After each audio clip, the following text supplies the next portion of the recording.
This week there's no Parsha. We're leading up to Shavuos. So I'm going to talk a little bit about Shavuos. And we'll begin with a statement of Chazal and see what Chazal are really getting at. If you look in the Chumash, in Parshas Bereishis, when God created the world, so the Torah says what God did in each of the days. So it says Yom Echad, day 1. Yom Sheni, second day. Yom Shlishi, third day. Yom Revi'i, fourth day. Yom Chamishi, fifth day. And then we would expect to say Yom Shishi, sixth day. It doesn't say that. It doesn't say Yom Shishi. It says Yom HaShishi, the sixth day. Not sixth day, the sixth day. HaShishi, with the, as they say in English grammar, the definite article, which is the. So Chazal noticed this, and they say that when it says in this verse, Yom HaShishi, it's a reference not only to this particular Friday, but it's a reference to another sixth day in history. The Torah was given on the sixth day of the month of Sivan. So there's a hint over here to the sixth day, the famous sixth day, the sixth day of the month of Sivan. And Chazal put it this way: Sinai hisna hakadosh baruch hu imaisa bereishis. God made a condition with the creation. When God created the world, it was conditioned. And this was the condition: Im mekablim Yisrael es haTorah mutav.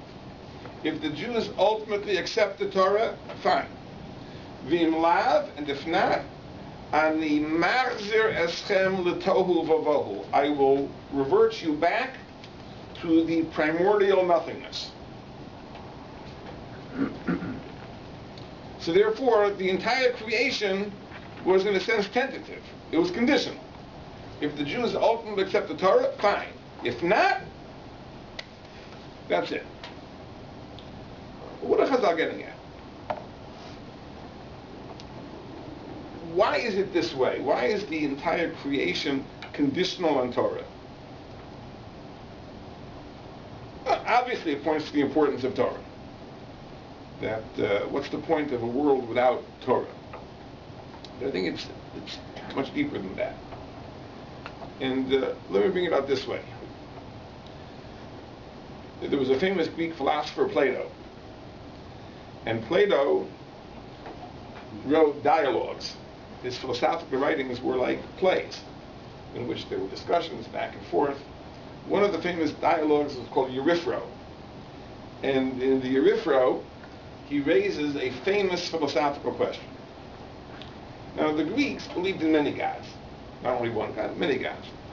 And they believed that the gods also gave them directives, commandments. I wouldn't call them mitzvahs, but they gave them directives. And the gods told them that these are the things that are good to do, and it was accepted that these are the things that are good to do, whatever it is, sacrifices, rituals, whatever it was that the gods commanded. So there was a famous philosophical question: why are these things good? Or what is the nature of their goodness? Are they good, and that's why the gods command them? Or are they good because the gods command them? I'll repeat that. Are doing these things good, and that's why the gods say you should do them, because they are good, and therefore the God says, yeah, you should do this, because it is a good thing, meaning it is good independent of the God's command. The thing is, as we say in Hebrew, it's be'etzem, it's intrinsically good, and that's why the gods tell you to do it. Or is it only good because the God told you to do it? If the God would not have told you to do it, it wouldn't be good. You hear the question? Too deep. Too deep? No, simple question. Simple philosophical question. And the entire dialogue revolves around this question. There are some Jewish thinkers, modern Jewish thinkers, who think that Plato's question could be contemplated regarding the Torah too. That it's not only a question within Plato's philosophical system, but really the same question could be raised on the mitzvahs of the Torah. is we assume that the mitzvahs of the Torah are good. Why are they good? Are they good, and that is why God commanded them? Or are they good because God commanded them? And some people think this is a legitimate philosophical question, even when we contemplate the mitzvahs of the Torah. So I'd like to point out that it's not true. That this question, this philosophical question, is specifically rooted in Plato's view of the world. And in our view of the world, there is no place for this question. The question is an absurd question. See, what is Plato contemplating? He's contemplating that there must be a standard of good which is independent of the will of the gods. There is some yardstick, some measuring rod, some calculus of good and evil, and the gods conform to it. And the things that the gods tell us to do or not to do are based on how they measure up on this yardstick or on this measuring rod. So the question is an obvious question. Where does that standard come from? What makes it good intrinsically apart from the will of the gods? Well, let's remind ourselves of something we know about not only Greek mythology, but many mythological systems. We've talked about this in the past. If I were to ask you, what is the difference between Judaism and the Greek religion? So one would say, we believe in one God, they believe in many gods, and that's certainly true. But the difference is more fundamental, we pointed out. If you look at the mythologies of all the ancient peoples, you discover that all their mythologies begin with a myth about the creation of the gods. Meaning there is a pre-existing primordial universe. And from that universe, the gods emerge. In some eruption, or some mythological creature lays a massive egg, and the gods hatch from this egg, or something like that. There are myths as to how the gods were created. But the universe always was. The Torah takes the opposite opinion. Bereshis bara Elokim eis hashamayim ve'eis haaretz, is that God always was, and God created the universe. Now you might raise the question, wait a minute, why is our belief more sensible than their belief? Because either way you're going to believe that something always was, what difference does it make whether you believe that God always was, or whether you believe the universe always was? In other words, within our experience, everything comes into existence. There's nothing that is always there, that always was there. People are born, things come into existence. So, okay, if you have to accept that something always was, why is our belief any better than theirs? Good question? Mm-hmm. Very simple answer to this question. And the very simple answer is like this. What is the basis of our conviction that nothing is of infinite antiquity? It's because in our experience, every physical thing is caused, and there can't be an infinite chain of causes. So therefore we have a conviction that everything must have been brought into existence. But that conviction only applies to physical objects and physical events. So when we speak about the physical universe, therefore we take the position that it can't be the universe always was. God is a non-physical entity. That is not subject to this conviction that everything has a cause, and therefore the non-material God can always have been. That's why our belief makes more sense than the alternate. But this is really a very important dividing line between the mythological systems of the Greeks and ours. As they believe the universe always was, and in Jewish philosophy this is called Olam Kadmon, the world always was, and the gods emerged from the universe. God is the creator of the universe. If there is an independent standard of good, undoubtedly it relates to the universe. In other words, we could say that there are certain things that are good to do because they preserve the universe, they protect the universe, they allow the universe to fulfill its purpose, it's raison d'etre. So for example, we could say that polluting the air is bad. Why? Because it ruins the environment, it damages people's health. As a consequence, people can't fulfill their purpose, and so on and so forth. So it's very easy to define things as intrinsically good as intrinsically bad, because it relates to the universe. Something which will contribute to the kiyum, to the sustenance of the universe, is good. Something which compromises the universe is bad. If you believe that the universe always was, before the gods were created, then there can be a standard of good which is independent of the universe.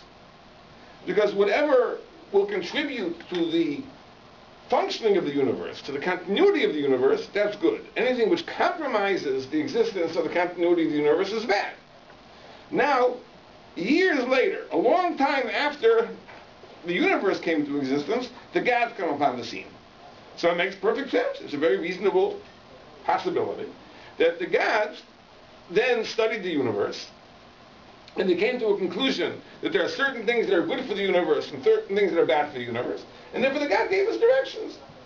So the thing is not good because the gods commanded it, it's good because it's good for the universe. It's not bad because the God said not to do it, it's bad because it's bad for the universe. And the gods, because of their great wisdom, understood all this, and therefore they told us what to do and what not to do. That possibility makes perfect sense. The alternative also makes perfect sense. Maybe it is the will of the God that makes it good or bad. So Plato, within his belief system, had a very reasonable question, and within his belief system, it's an unresolved question, even at the end of the dialogue. In our belief system, that God is the creator of the universe, so what is good and what is evil, in any case, emerges from God. Because God is also the creator of the universe. So even if you'll tell me that good and evil is somehow not a function of God's expressed will as the lawgiver, the alternative is that it's a function of his expressed will as creator of the universe. It's a trivial difference. Because either way, good and evil emerges from God. God is their creator. God is their designer. Whether it's good because God commanded it, or it's good because God created the world in a certain way, either way, good and evil emerge from God. If God would have designed an alternate universe, maybe there would be different things that are good and different things that are evil. In other words, for example, God created the world with certain types of animals in it. There are what we call kosher animals, and there are things that are not kosher animals. So when God created the world, he invested certain animals with spiritual characteristics that are positive, certain animals with spiritual characteristics that are negative, and told us, eat these and don't eat those. Now, God could have made a different world. He could have made a world in which the cow is invested with the negative attributes, and the swine is invested with the positive attributes. And then what God would have said is, eat swine and don't eat cow. But given that God made the world this way, therefore he said, eat cow and don't eat swine. But the point is, it's not that there is some standard of good independent of God. There's a standard of good which is rooted in the very composition of the universe, and either way it emerges from God. Whether it's good because God commands it, or whether it's good because the reality of God's creation compels us to act a certain way, either way, God is the author of it. God is the creator of it. So this philosophical question, which in Plato's worldview is a very, very deep question, in our worldview is a very trivial question, a very, very uninteresting question.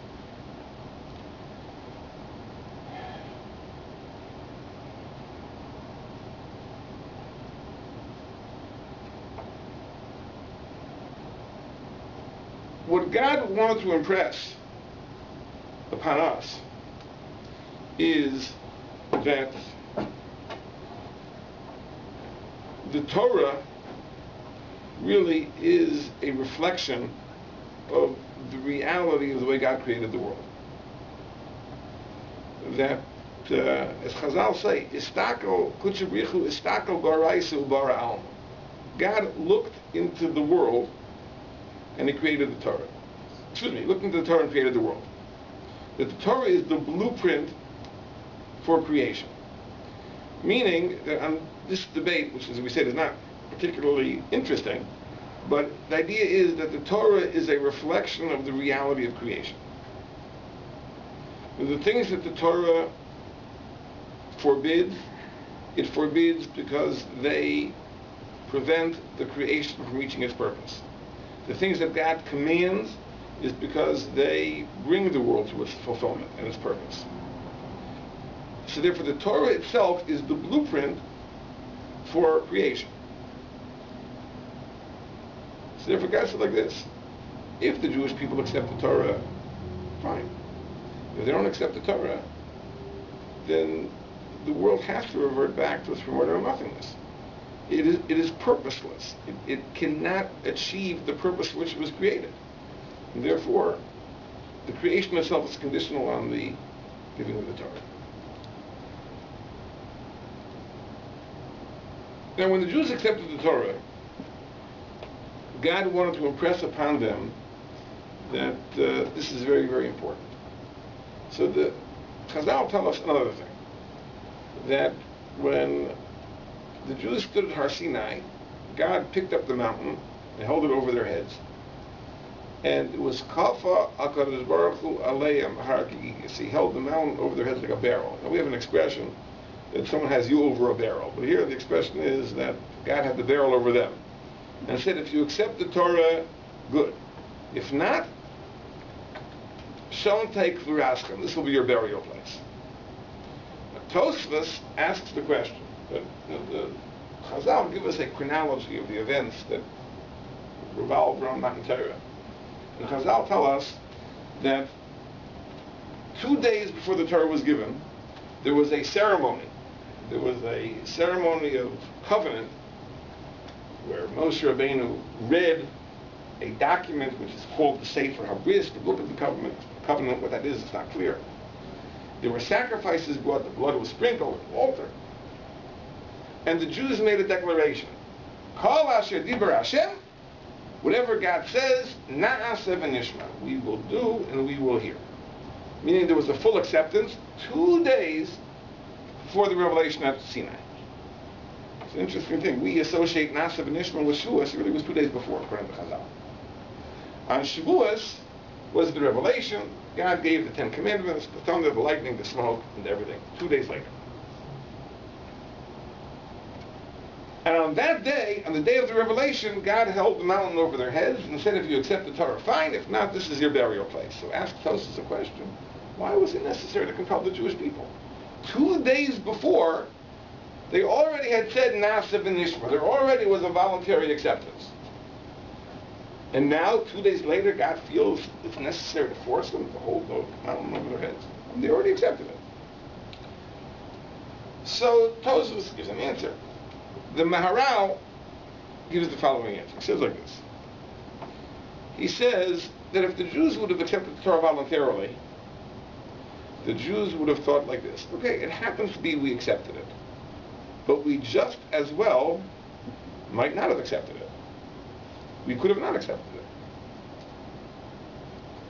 And down the road, Jews would say, so how important is it really? You see, they offered us the choice.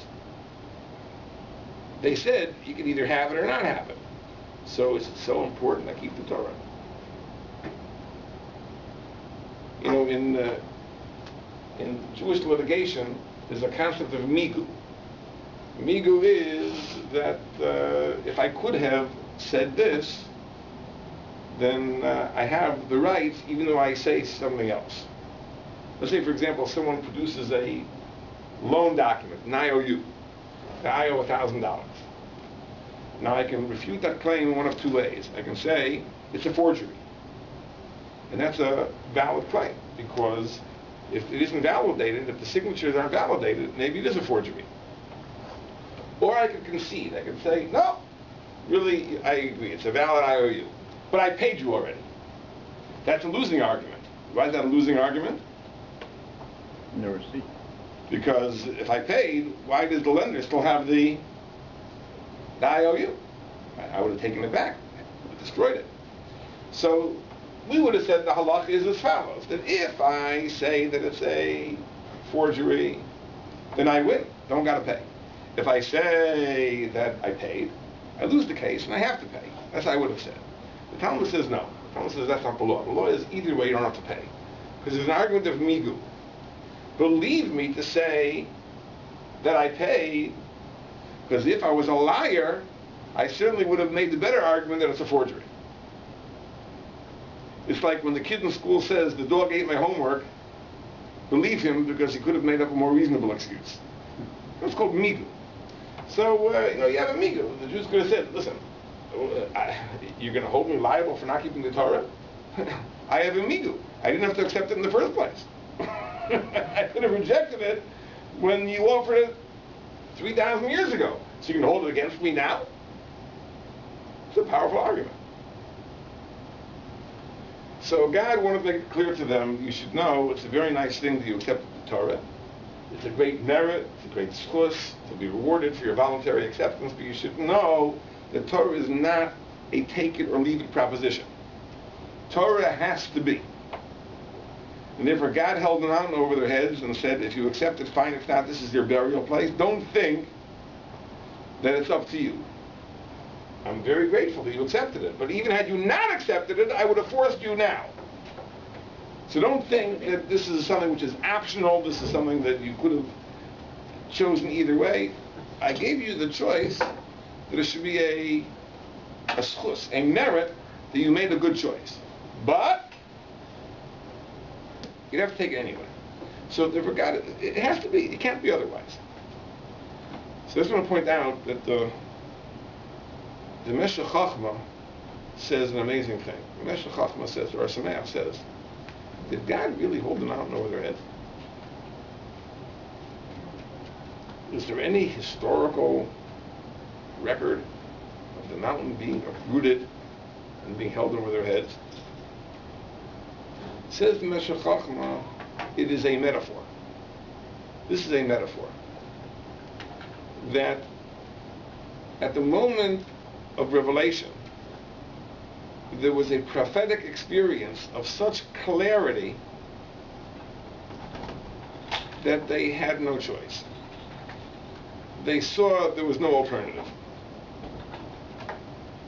Sometimes in life, you have a decision. You don't know which way to go. Should I do this? Should I do that?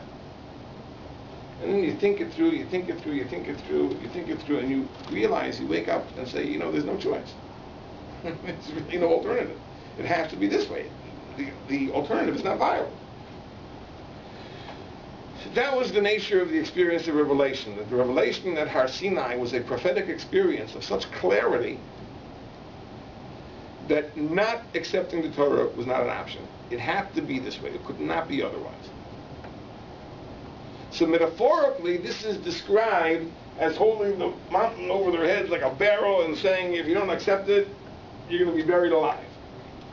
But that's not what physically happened. A person who was standing there would not have seen the mountain floating in air. This is a metaphor for a very compelling argument. So I just want to add, why was it compelling? Because there was an understanding that the entire universe is based on this. There is no alternative. It can't be otherwise. Now, we don't see that. Because we look around and we see, what do you mean? There are millions and millions and millions of people who are not keeping the Torah, who haven't accepted the Torah, and the world, Baruch Hashem, is managing fine. It doesn't appear to us to be conditional. And isn't it arrogant? We believe we're 0.5% of the world's population, and we have the audacity to say that really, if it wasn't for us, the entire world would go back to the tohu vavohu, would go back to primordial nothingness, It's only because of us we're holding up the entire world. And what about the 4 billion other people of this planet? It's true that we don't see it. But the reality is that it's so. And therefore, at that moment of crystal clear clarity in Har Sinai, they understood it. They understood it. And therefore there was no choice. Not accepting the Torah was not an alternative. They saw it as the ultimate act of suicide. The entire world under their feet would disappear. And therefore they did it. What is this idea that God went to all the nations of the world? It seems to contradict something that we say in our prayers all the time, which is the idea of Asher Bochar Bonu Mikol Ha'amim, that God chose us from among all the nations. Now, it doesn't seem to be like that, right? It seems that in reality that all the other nations rejected God, and we're the only ones that were willing to accept it.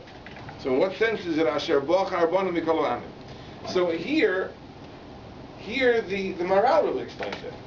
And the Maharal says that famous Gemara that God went to all the nations also never really happened. I mean, is there any historical record of God actually going to all the nations? No.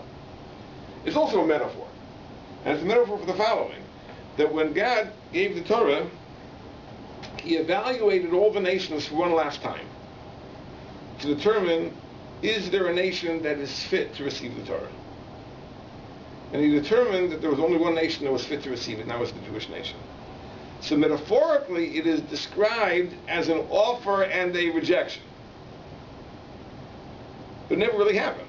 It never happened that God went and actually offered the Torah and they rejected it. It means God evaluated the sons of Yishmael and said that they can't accept the Torah because their whole lifestyle, their whole value system is the antithesis of Torah. And he analyzed the Bnei Esav. Can they accept the Torah? And God determined no, that their lifestyle is antithetical to the Torah. There was only one nation that could accept the Torah, and that was the Jewish nation. That's why God chose us. And that's Asher Bochar Bonu Mikol Ha'amim. No, I have to mention, many people are uncomfortable with the idea of chosenness. That we are chosen. It's not chauvinistic. We're the chosen people. And many people aren't comfortable with the idea because this idea of chosenness is the cause of anti-Semitism. And that's not a reason that we should deny the truth.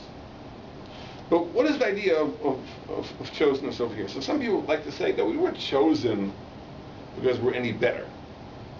Right? We were chosen for extra obligations. But there's nothing better about the Jews. We were given an extra job. But that seems very strange. Because let's say you were looking for a volunteer for a job. Not a volunteer. You were looking to draft someone for a job. I mean, who would you pick? You'd pick the most qualified person. So God wants to give the Torah to some nation, and this nation will be entrusted with the job of bringing truth and morality to all mankind. He's going to just pick at random a nation out of the hat and say, Chazal is saying not so. What Chazal is saying is that God evaluated all the nations and determined that the Jewish people have the qualities. Now that doesn't mean that every other nation does not have qualities. Every nation of the world has a unique quality, has something special about it. But it isn't necessarily a quality which qualifies them for this particular job. Let's say, for example, you have a very, very tall person. He's 7 feet tall. Is he qualified? Depends what the job is. You want to play for the NBA? Yeah, he's qualified. I am told, I don't know if 7 feet is tall enough, but if you're 7'2", they will teach you how to play basketball. You have what it takes. It makes no difference. You play, you haven't played, they'll teach you. On the job training. So yeah, if that's the job, you're qualified. If you want to be a jockey in the Kentucky Derby, you're not qualified. You're too tall, right? So obviously it depends on the job. So obviously every nation has some quality which makes them good at something. The French make great wine and great cheese, and they speak a very beautiful language, but that doesn't qualify them for the mission of accepting the Torah and bringing truth and morality to mankind. The German nation is renowned for its efficiency, its precision, its self-discipline. I mean, those are commendable traits. But, again, that's not the quality which is necessary for the mission that God has in mind. So when we say that we're chosen, obviously, we're chosen because the Jewish people possess some quality, but it doesn't mean that in every area we're better than everybody else. It means that for this particular mission, we were better. It's a very important mission. But other nations, they have other qualities that we don't have. But for this particular mission, we have what it takes. What is it exactly that we have? What is the quality that the Jewish people have? See, there are contradictions in Chazal on this. In one place, Chazal say that the unique qualities of the Jewish people are that they are baishonim, they are shy, they are rachmonim, they are merciful, and they are gomli chasan, they are generous. Those are the unique Jewish traits. In another place, the Gemara Beis says that the trait the Jews have is that they are azim, that they are brazen. They never take no for an answer. They are persistent. They never give up. And that's the trait of the Jewish people. Is this stiff-necked? Is the same thing? Stiff-necked is a very good trait. The idea of being stiff-necked means you don't turn to the right, to the left. Once your eye is on the target, you don't turn your head. It's very good to be stiff-necked if your eye is on the correct target. Right? If your eye is on the wrong target, then it becomes a great liability. Right? And that's why when the Jews, somehow turn astray, then being stiff-necked is a terrible handicap. But as long as your eye is on the target, it's a wonderful thing to be stiff-necked. You follow that goal relentlessly, all the time. What was the second three? They were there. They were. The first one is they're bashful, generous, kind and generous. Yeah. The second is that they're azim. Yeah. But there are many different conjectures. Dennis Prager wrote a book, Why the Jews? And in his book, he offers a conjecture that a very important Jewish quality is the ability to delay gratification. To be able to work for a long-term goal without insisting on an immediate payoff. When you think about it for a second,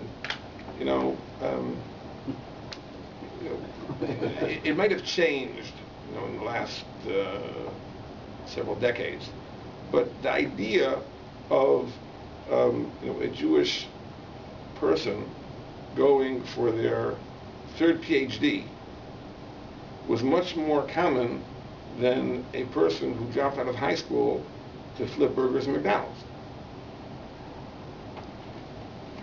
The idea that you'll push off making money and gratifying yourself to pursue a long-term goal, right, is something that is a very typical Jewish trait. And as a consequence, it confers an advantage in many fields. In other words, to win a Nobel Prize is not something you do over the weekend. Right? It's something which takes years and years and years and years of work, etc. So if there are an inordinate number of Jewish Nobel Prize winners, far out of proportion to our population, then the answer is because we have a lot of people who are willing to devote their lives to scientific research, and even if there's no immediate payoff. And if we have fewer people working at McDonald's, that's the thing. Now, when I lived in Los Angeles, it's an amazing thing. There was a guy, we lived in the street, and there was an old man that lived in the next building. And he sat in this porch the entire day, and he used to be like the watchman of the neighborhood. He would know what was going on in front of every house. The whole day he would sit. For years, I watched this fella sitting on his porch. I never saw him leave his porch. Except once, I came home and I see he's standing in front of our house talking to my wife. I don't know what happened. All of a sudden, he left. And he was talking about, the good old days in Los Angeles, decades ago. He says, you go into Ralph's. Ralph's is the big supermarket chain. You go into Ralph's, and in the olden days, good old days, it was all Jewish boys bagging the groceries. Now, you don't see any Jewish boys bagging groceries anymore in Ralph's. He was lamenting the fact. Was he Jewish? Yeah, he's Jewish. So I said to myself, yeah, there's no Jewish boys bagging groceries in Ralph's. They're all going for their PhD, like that. Going to lament. So, whatever the Jewish traits are, God said, this is the nation that I've chosen. I think in Chumash, you see another answer to this question. I think that the real particular Jewish trait is that we have a special relationship with our children, which is that we have this quality that we are determined to transmit values to our children. It's the nature of our family structure. God says, the reason I love Avraham Avinu is l'man asher yitzava es beisel v'yasbanav achrav, because I know he will command his household and his children that follow to shamru derech Hashem, and they will observe the way of God, lasas sakum mishpat. Now you know that families aren't all the same. There are many families where the prevalent belief is, listen, I made my own life choices, my children should make their own life choices. Now I will give them options, I will open the doors for them, I'm not going to impose my values upon them. Now that is not really the person you want to invest in if you're talking about an enterprise that is going to have to span generations. Because you don't want a person who is less than 1,000% committed to perpetuating the heritage. Because if this is a job, right? If this is a job that's not going to be accomplished in 1 year, 2 years, 5 years, 10 years, 20 years, this is a job that's going to be accomplished in 3,000 years, or 4,000 years, or 6,000 years, then you want to make sure you're dealing with a nation that is committed to the idea of transmitting values. Stiff-necked. No, not just stiff-necked. You can be stiff-necked in your personal choices, etc., but still be very, very flexible in how you raise your children. Now, this is my belief, and I pursue it in a stiff-necked way, but I'm not going to impose that on my children. My children, I give them options. I open the doors. I don't impose my values upon them. But God saw in the Jewish people, in the nature of Avraham Avinu, there was something else. And Avraham Avinu had this commitment to pass the truth on, to command his family, to command his household, to perpetuate the values. So God said, well, if I have a mission which I'm going to entrust to them, which is going to span generations, these are the people I want to entrust it to. So to me, I think that's the answer. If you want to know what quality was there that God saw in the Jewish people, I would think this is it. Again, every nation has its own quality. But for this particular mission, this is the quality which I think is essential. So that's the idea that God shows us. When it says the other nations rejected, that's not what it means. Now, the truth is, there's a fascinating Gemara. There's a fascinating Gemara in Masechet Bechoros that tells the story. Someday we have to study the whole thing. It's an amazing thing. That there was a great Jewish sage, Yeshua ben Hananiah, who visited the sages in Athens, the Sabi de Beatuna, the sages of Athens. And the Gemara talks about the riddles they asked each other. Fantastic Gemara. So it says that the sages of Athens asked Yeshua ben Hananiah the following question. It said like this: imagine a person who is looking for a shidduch. He's looking to get married. He's looking for a wife. And he approaches a family, and they reject him. And they say, no, we don't want you. So who should the person go to then? To a more distinguished family? Or to a less distinguished family? Presumably to a less distinguished family. I mean, if this family rejected him, he should now go to a more honorable family, a more respectable family? Makes no sense. That was the riddle they asked. So he answered back, let's say you want to drive a nail into a wall. Now in those days, the walls were not straight all the way up. They were thicker at the bottom than at the top. So if you try to drive the nail in at the bottom, it'll be hard to drive it in because there the wall is very thick. But if you try to drive it in higher up, it'll go through because there the wall is thinner.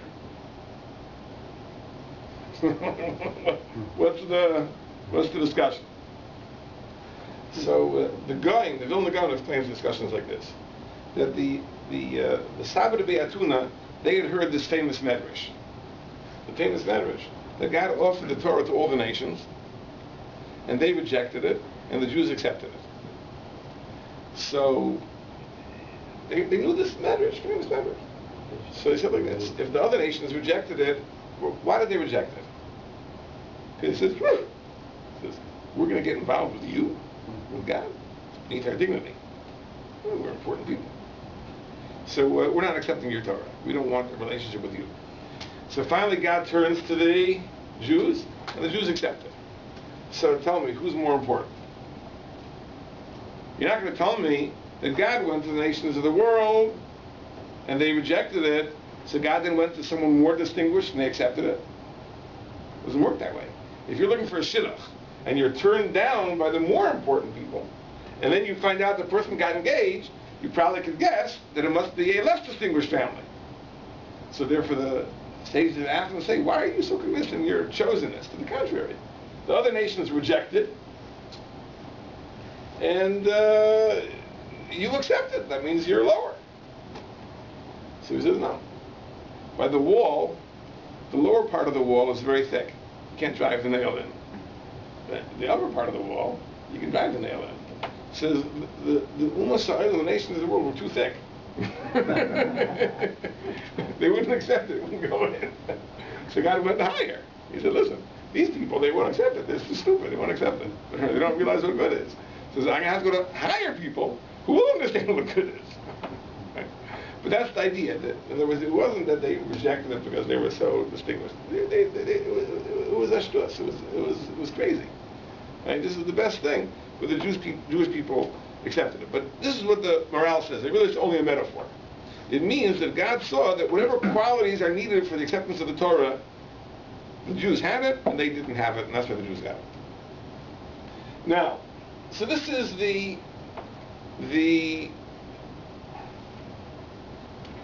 what took place on the day of Revelation. But 2 days before, there was a voluntary acceptance of Nasa v'Nishma. I want to share one little thought about Nasa v'Nishma. The Chazal point out that it doesn't make sense. We will do, and then we will hear. Normally you say, we will hear, and then we'll do.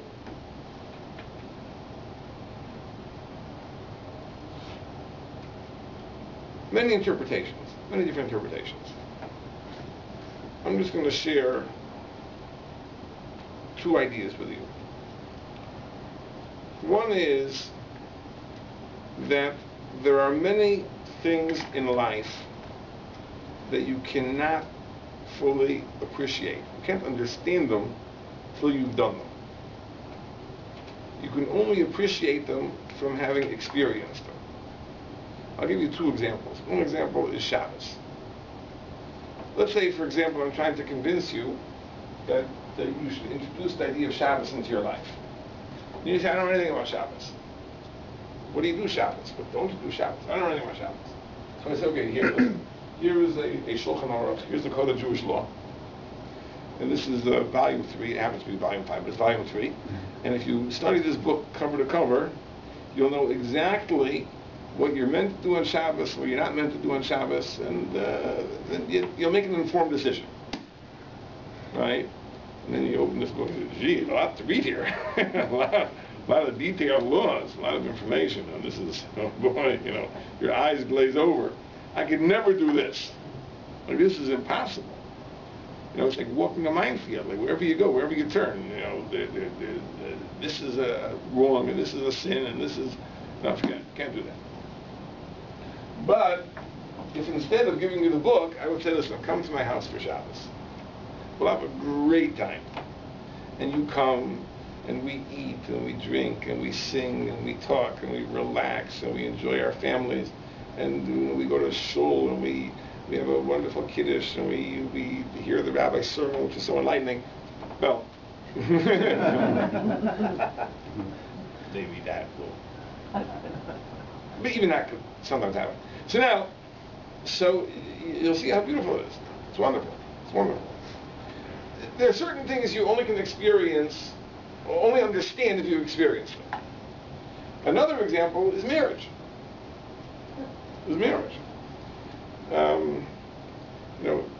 Try telling a confirmed bachelor that his life will be much better if he gets married. You might have a hard time doing it. No, I like it the way it is. I'm free. I go. I do.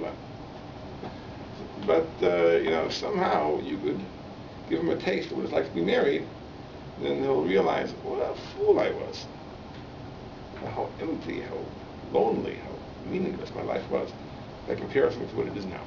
So there are many things in life that are like that.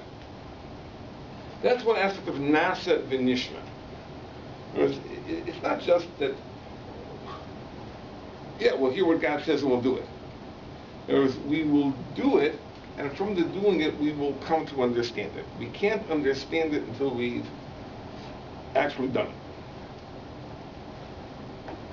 Now, there's a deeper aspect of it. It's the second aspect. It's really built on the first. That what is the value of coming to really understand something?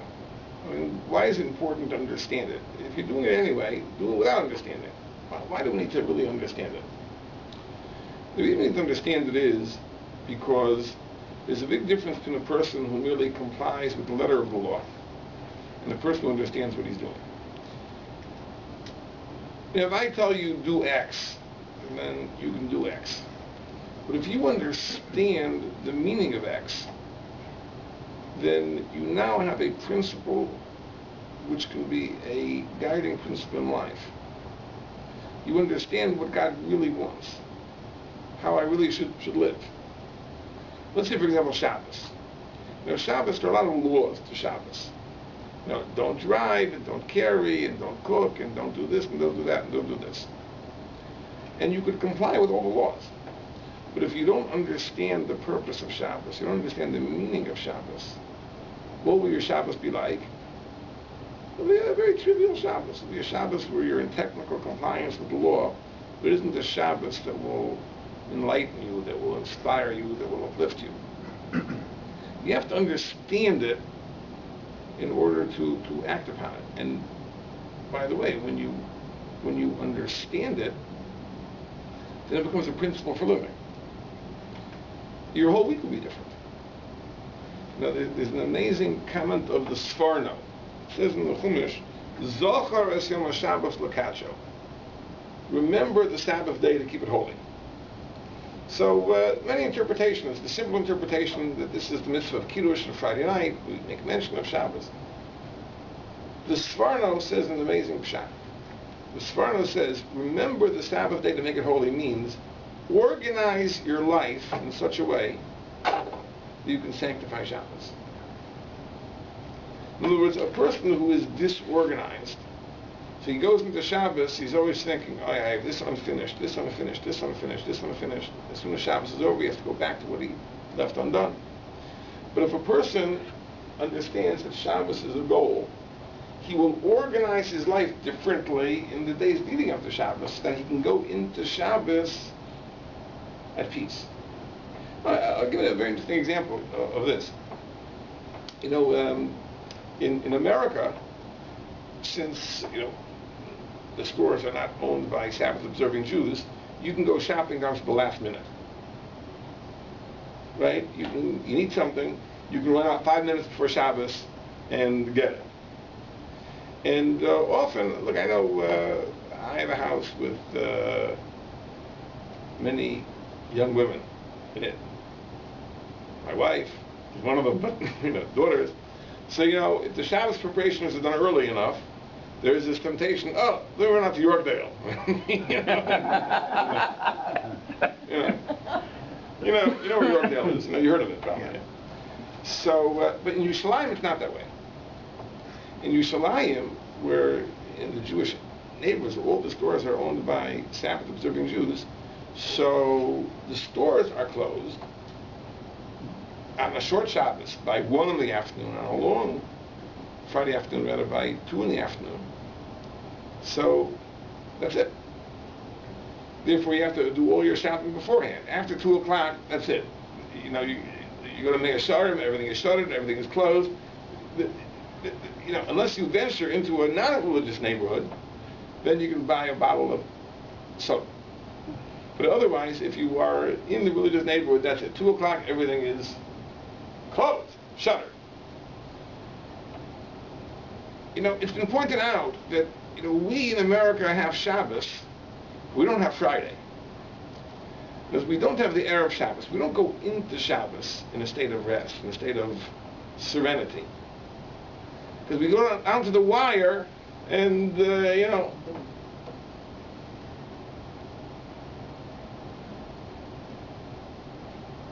But perhaps if we'd organize our lives differently, we could have Friday here too. There's no reason we have to do it down to the last minute. We could also close our businesses and wrap up our affairs, by 1 o'clock, 2 o'clock, and then we can go into Shabbos in a state of peace. Now, it's brought down from great Rebbes that the great Rebbe said there's a mitzvah to take a nap Friday afternoon. You ever hear this? After the mikvah. Before, after? After. It's a mitzvah to take a nap Friday afternoon. So that Shabbos will be wide awake, alert to enjoy Shabbos. Now, many of us think, are you crazy? What do I do Shabbos? I sleep on Shabbos. So why would I want to compromise my sleep? I sleep on Friday. But the great tzaddikim, that they used Shabbos, so they slept Friday afternoon. So there's a great Rebbe, Yismach Moshe. Yismach Moshe once wondered, he doesn't understand why this mitzvah of taking a nap Friday is not one of the 10 Commandments. He doesn't, why was it left out? It's so important, it should have been one of the 10 Commandments. Why isn't it there? You might argue it is really there, because it's also part of the Zohar, Asim Shabbos Lakasha, but this is the question he asked. We observe the Shabbos. From the experience of observing Shabbos, we understand it, but the understanding it now gives us ideals, principles for living, that we wouldn't know just from the technical laws of the mitzvahs themselves. That's not Nishma. So it's a very, very powerful formula of acceptance. What we're really telling God is that we're not just going to do what you say. We're going to do it. From the doing, we'll understand it. From the understanding, in turn, we will be inspired to acting a certain way, living a certain way, achieving certain ideals. So that's a little bit about Shavuos. Everyone should have a tremendous, tremendous Shavuos. And you should know, it's brought in the Talmud, that on Shavuos we are judged for the fruits of the tree. It's called Yom HaBikurim, it's the day of the first fruits brought to the temple. So we are judged on Shavuos for the fruits of the tree. So the mystics say that there's a verse in Chumash which says, Ki ha'adam eitz hasada, a human being is compared to a tree. And the fruit of that tree are the insights in Torah that we have over the course of the year. Whereas our understanding of Torah, our appreciation of Torah, those are our fruits. We are trees, and we bear fruit. The fruit we bear are the chidushei Torah, the novel interpretations, the understandings of Torah. On Shavuos, we receive our lot for the entire year. In other words, the siyat d'shmai, the heavenly assistance that we're given to understand Torah, to learn Torah, to be creative in Torah, this is a gift which is given to us on Shavuos. And it all depends on the preparation for Shavuos. It all depends how we observe Shavuos. If we observe Shavuos with reflection and thought and genuine devotion to Torah, if we try our best to use our spare moments on Shavuos to think in Torah and to learn Torah, then hopefully we'll be given that extra measure of fruit, so to speak, that we will harvest over the course of the year. And to the contrary, if we fritter away the Shavuos, then we will have a meager harvest, and we'll have that much less to enjoy and to savor over the coming months. So hopefully it should be very meaningful Yom Tov for everyone. Amen. And as Hashem, we will meet 1 week from tonight. And have a good Yom Tov.